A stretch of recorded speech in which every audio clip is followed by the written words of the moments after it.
और खबर खंडेला से है, जहां बुधवार को पूर्व चिकित्सा राज्य मंत्री बंशीधर खंडेला के नेतृत्व में सैकड़ों लोगों ने खंडेला उपखंड कार्यालय और जलदाय विभाग कार्यालय पहुंचकर क्षेत्र में पानी की समस्या और सीकर से खंडेला रूट पर रोडवेज बसों की कमी की समस्या को लेकर ज्ञापन सौंपा।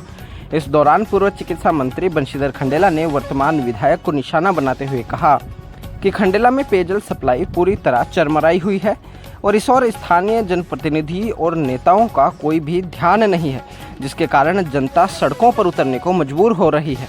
मीडिया से बातचीत के दौरान बंशीधर ने बताया कि पूर्व में खंडेला क्षेत्र में 2 दिन में एक बार पेयजल की सप्लाई हो जाती थी, जिससे आमजन को पानी के लिए इधर उधर नहीं भटकना पड़ता था।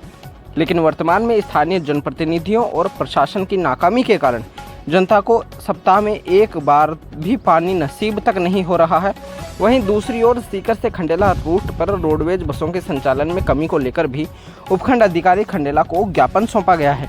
ज्ञापन में बताया गया है कि पूर्व में इस रूट पर करीब 12 बसों का संचालन होता था, लेकिन वर्तमान में बसों की संख्या आधी कर दी गई है, जिससे भीषण गर्मी में लोगों को 1.5 से 2 घंटे तक बसों का इंतजार करना पड़ता है। सर, आज आपने खंडेला एसडीएम और एक्सीएन जलदाय विभाग को जो ज्ञापन दिया है, क्या क्या समस्याएं मुख्य रूप से, क्या क्या मांग आपकी?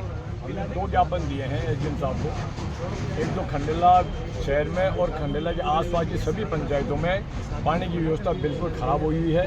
पानी की कमी नहीं बता रहे हैं लोग, लेकिन प्रशासन द्वारा लापरवाही के कारण, भेदभाव के कारण पानी की कमी आ रही है। यही संसाधन थे 13 से लेकर 18 तक खंडेला के अंदर अल्टरनेट पानी आ रहा था और एक दिन छोड़ इतना पानी आ रहा था, पूरे 2 दिन चलता था।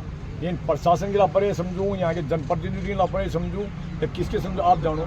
अब पानी खंडेला के अंदर कई मोहल्लों में तो 10 दिन से आता है, कोई में 15 दिन आता है और 10 मिनट से ज़्यादा पानी आता नहीं है, कहीं आता ही नहीं, और कहीं तो दिल्ली की साइड में तो एक बूंद ही नहीं आती। केवल एक वाल के कारण काम गड़बड़ हो रहा है। यहाँ पे चौपाटी की तरफ एक आदमी को चाबी देके चले जाते हैं, अपना लोकल आदमी वो अपनी मर्जी से खोलता है। क्यों? ये एक्शन और एएन की लापरवाही है। दूसरी बात, एसडीएम साहब को हम दूसरा ज्ञापन दिया था, खंडेला से सीकर की बसें पहले 12 बस चलती थी, उनके 6 कर दी।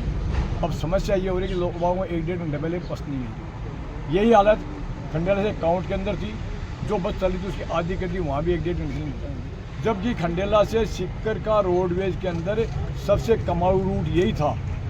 आज तक सिक्कर डिपो में जो भी रूट चलते हैं उससे सबसे ज़्यादा रेवेन्यू इसी रूट से आती थी, उन्हीं में कम कर दी। तो इसका मतलब तो यहाँ के जनप्रतिनिधियों की कमजोरी मानता हूँ मैं तो, कि यहाँ क्यों हो रहा है। ये जनप्रतिनिधि सो रहे हैं, मस्त हैं, और ये प्रशासन मस्त है या रोडवेज वाले मस्त हैं, तो आपको तय करना है, जनता को तय करना है कि आप क्या। सर, आज डबल इंजन की सरकार है राजस्थान में, और फिर भी ऐसी जो जनता को असुविधाएं हो रही हैं, तो इसके बारे में आप क्या कहेंगे? इसके बारे में तो इतना ही कहूँगा, डबल इंजन की सरकार है, ये बात सही है आपकी, लेकिन स्थानीय नेताओं की कमजोरी मान लो कि ध्यान नहीं देना, लापरवाही करना। यही पहले 18-13 में क्यों पानी आ रहा था, अब तो पानी उसके पिछले साल तो बारिश भी बहुत हुई थी, फिर भी आज त्राही हो रही। प्रशासन की और जनप्रतिनिधि की, स्थानीय विधायक की कमजोरी है। क्योंकि अभी 2 दिन पहले ही मुख्यमंत्री जी का यहाँ आसपास में पूरे सीकर क्षेत्र में दौरा हुआ है। क्या मुख्यमंत्री जी को यहाँ पता नहीं है कि पानी की इतनी किल्लत चल रही है खंडेला में और जनता काफ़ी परेशान हो रही है? उसी को पता करने के लिए हम आज ये एडजस्ट कर रहे हैं। और जो मुख्यमंत्री जी ने जो हरियाणा से पानी ला रहे हैं, अच्छी बात है, लेकिन मैं जहाँ तक कहता हूँ, सोचता हूँ, जो प्रशासन के जो काम चल रहा है, जो काम करने की स्पीड होगी, तो इन 3.5 साल में तो यहाँ बूंद ही नहीं आएगी कि पानी आएगा चालू हो जाएगा, लेकिन 3.5 साल में, क्योंकि 1.5 साल इन्होंने ख़त्म कर दी जी। तो ये 1.5 साल ख़त्म नहीं करते, एंड्रॉइड काम हो जाता तो आज अपन को ये दिन नहीं देखना पड़ता। आज इसी प्रशासन के टाइम में, इसी सरकार से पानी आ सकता, अब मुश्किल है।